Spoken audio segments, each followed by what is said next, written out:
Good morning, good afternoon, good evening, whatever time it is, wherever you are in this world. I am Brian Donovan. I'm here with Patrick Giorelli. What up, world? And you are listening to 5 Minute Motivation. This is the show that takes average, everyday, inspirational quotes and turns them into valuable tools to take on everyday life. We take the words of the smartest, most powerful, and inspirational people. We break them down to build you into a better person. One of us has a quote. The other has no idea what that quote will be. We'll put 5 minutes on the clock. We'll divide that 5 minutes equally because we are gentlemen. We'll give you our thoughts and insights on what that quote means to us.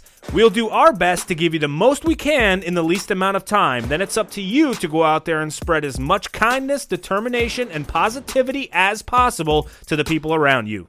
So, get ready, open your mind, and the next 5 minutes will change your life. Wake up, victory's mine. On top, still on the grind. Gotta go get it right now. Holla at me with me.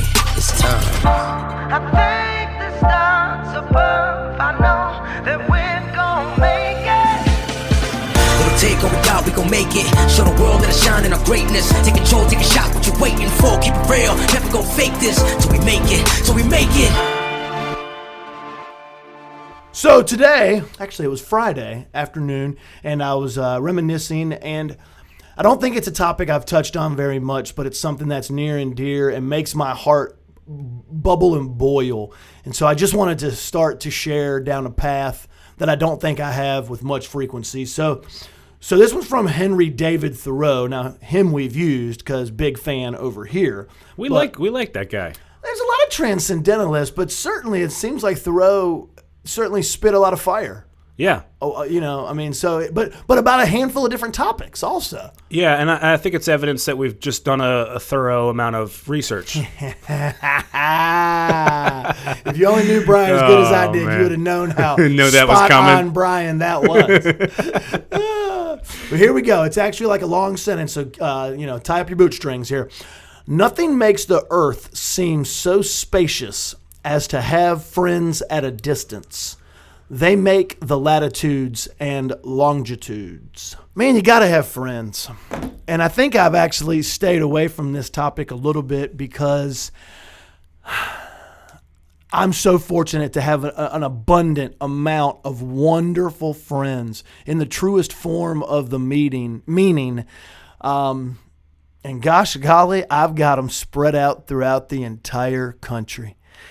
And I'm not trying to brag. I'm not trying to boast. What I'm trying to do is mention that I wouldn't live the happy-go-lucky, spread out all throughout the country, soon to be international life that I enjoy to live without the wonderful family that friends. Well, that's just it. That's just it. My friends end up feeling like family. And vice versa. And vice versa. And I'm so fortunate that I get to take trips to Cleveland, Ohio, or if it's Asheville, North Carolina, or if it's Florida, all over Florida, for goodness gracious sakes. The world is large. The country is large. But friends can always unite us. And you got a good friend. And this is my wish for you, is that you got a good friend when you haven't been in the same room in a year or maybe 2. You've been on the phone once or twice, but you catch up. Let's say you've gone to wherever they now live. So let's say it's hours away. I've got some great friends who live in Charlotte. Like I said, all over. But you get there. It's been a trip. You've been in a car. It's been 3-4 hours, maybe longer. If you're traveling up north, going to Ohio, going to New York, anyways, rambling. And you've gotten there, and after handshakes, dap, and hugs, you find yourself at outside on their patio or maybe at their kitchen bar, and you're just starting to chit-chat, and it legitimately feels like you have lost no time at all because the distance might be far, but the friendship is still so close.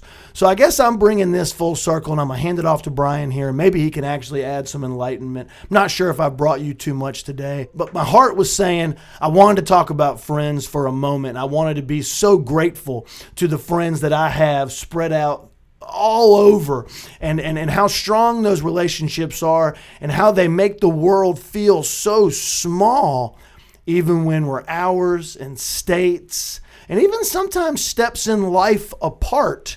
but I'm just so fortunate, so grateful to have such wonderful friends, including just like Mr. Brian here. Mr. Brian, that sounded weird. So I don't know, Brian, tell us what you're thinking about that quote. Add some enlightenment if you got some. I don't think that we always necessarily need any type of call to action to demand something of the people that might be listening. I think if there were anything from what you just talked about would be to accept all of the invitations that you possibly can to weddings, events, all these things that your friends are asking you to attend. I think that's the important part, because you never know what you're going to discover when you visit where they live or where they are asking you to vacation for a destination wedding. I think you just have to say yes to all those things that you possibly can if you have the means. One of the best experiences that we ever had was in adding a little bit of extra time to a trip that we took for a wedding up to Maine. And we overshot where the wedding was supposed to occur in Kennebunkport, and we went up to Acadia National Park, which was unbelievably amazing. We spent as much time as we could up there. Then we visited Portland. We visited Camden. We went to a place called Monhegan Island, where you have to take a postal ferry out to the island. There's only 100 or so artists that live on basically a commune out on that island.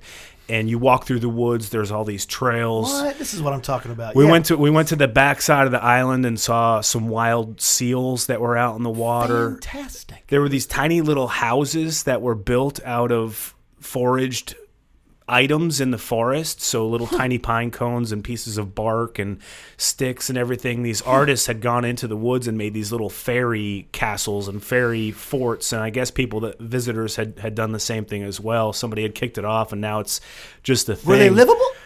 No, they were miniature. That was the cool thing about them. Yeah, like fairy houses. Yeah, fairy. I saw a boat. Fairy. Oh, you were thinking fairy. You were thinking of little fairy creatures. Fairies, yeah. Fairies. Got it. Sorry. There you go, listeners. Keep up. That few hours where my wife and I were following the trail maps and wandering around this island and experiencing these just absolutely majestic views and hearing the power of nature and the ocean. We live right by the ocean, but when you have these, 7,500 plus foot cliffs and the water's just crashing up against the rocks and you're seeing the kind of the power of nature, and you know that you're at the extreme upper northeasternmost point of the country that you live in, and it gives you spatial awareness, and just that wanderlust is something that occurs to you when you do a little bit of travel. It hits you like a disease, like a bug, and you just want to do more of it. And see, there you go, to longitudes and latitudes. And so recently, this is why, this is such an amazing experience, and I just recently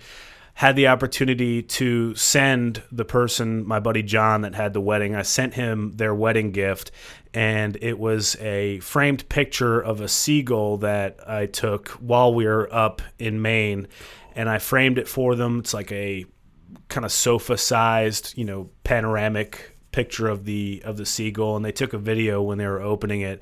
And his wife, she was so cute. She was like almost in tears, because the seagull, during their wedding ceremony, they mentioned that the seagull represented people that they've lost before. And she had lost her father, early on in life, and so cool. Not losing the father part. Well, yeah, obviously. Okay. So the seagull, the picture represented a lot for them. But I told him afterwards, he was really thankful, and I said, I should be thanking you, because that picture for us represents the most amazing opportunity that we had to see something that we never would have seen before. We probably wouldn't have ever forced ourselves to go up to Maine and take a trip if we didn't have an excuse or a reason to go up there and see it. And so I said, we will be forever grateful for you guys giving us an excuse and an opportunity to go up and see that beautiful part of the country. So I urge you, as our listeners, if we're ever going to give you a call to action because of these quotes, is to say yes to as many of those opportunities as you possibly can. If you are on the fence and you're wondering, how are we going to make this happen? Find a way to make it happen. Yeah, take advantage of your friends. Take people up on their opportunities to live and to go and to prosper. try new things, and always come full circle and really love your friends. Spend as much time with them as you possibly can, when you can, and if you haven't talked to them in a while, reach out. Yeah. Invite them down to visit you, too. I mean, it's not really just about taking advantage of the opportunities and the hands that are lent out to you. You should do the same and return the favor. Yes. And just a lot of people, they have busy schedules. Sure. So sometimes you got to maybe throw a couple dates out there. Yep. If you just extend an open invitation out there, it's probably not going to be received with any kind of concrete answer. Right. But if you throw out a couple dates and you say, hey, listen, why don't you come down Labor Day? Why don't you come down Memorial Day? Something like that. I think you need to do that. If you haven't seen a friend in a while, why don't you reach out right now? Just text somebody after hearing this and see if they'll come down and visit you. Hey, look, and I got to add one more thing just because Brian just spit on something right there. And I sincerely mean this. Look, a friend of a friend is a friend. I mean, be a friend. So if you're scrolling through your phone, you see that friend, and you think it even motivates you to think positive thoughts, but then you trail out with the subconscious thought of, but we haven't caught up in a while. That's the friend we're talking about. You genuinely have positive feelings towards that friend. Life has happened because life happens. It's been 9 months, 2 years. Perfect. Send that person a text. Yo, bro, hope you're well. Need to catch up. Send. You just made your day and that person's day. I got to tell you, because here we are, I am happily guilty of that. And I aim for once a week. Once a week, I at least attempt to bridge a gap on a genuine friendship I have, but time has made it too long. Dude, just start a little banter. Things are great. And then, how's the kid? I mean, oh man, invest a little time and your heart and your soul get fulfilled so thoroughly. All right, we killed this one. You guys, be good. Cue the sentimental piano music. Not your piano. We're going to put it in there. Oh. You don't have to. Cool. That's okay. Nice job, though. That was and pretty. I was playing Fleur de Lis, though, so that's, I don't know. No Fleur de Lis. See you guys. Wake up, victory's mine. On top, still on the grind. Gotta go get it right now. Holla at me if you're with me. It's time. I thank the stars above. I know that we're gonna make it. It'll take over God, we gon' make it. Show the world that I shine in our greatness. Take control, take a shot, what you waiting for? Keep it real, never gon' fake this. Till we make it, till we make it. My champ, but